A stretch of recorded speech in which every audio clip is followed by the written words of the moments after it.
AI কি একদিন মানবজাতির ধ্বংসের কারণ হবে? এটা আর সায়েন্স ফিকশন নয়। গুগল ডিপ মাইন্ডের গবেষণা বলছে 2030 সালের আগেই এমন কিছু কৃত্রিম বুদ্ধিমত্তা তৈরি হতে পারে যা মানুষের মতো নয়, মানুষের সমান বা বেশি বুদ্ধিমান হতে পারে।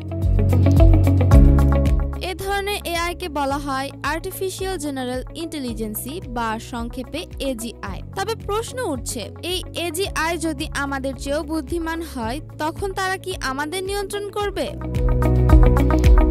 ডিপ মাইন্ডের প্রধান নির্বাহী ডেমিস হাসাবিস হুঁশিয়ারি দিয়েছেন, এই প্রযুক্তি সঠিকভাবে নিয়ন্ত্রণ না করলে ভবিষ্যতে এটি মানবজাতির অস্তিত্বের জন্য হুমকি হয়ে উঠতে পারে। কারণ এআই ভুলভাবে ব্যবহার হতে পারে, সঠিক নিয়ন্ত্রণ ছাড়া তা মানব সভ্যতাকে বিপদে ফেলতে পারে এবং সবচেয়ে ভয়ঙ্কর, এআই নিজে সিদ্ধান্ত নিতে শুরু করতে পারে যেটা মানুষের পক্ষে ঠেকানো কঠিন।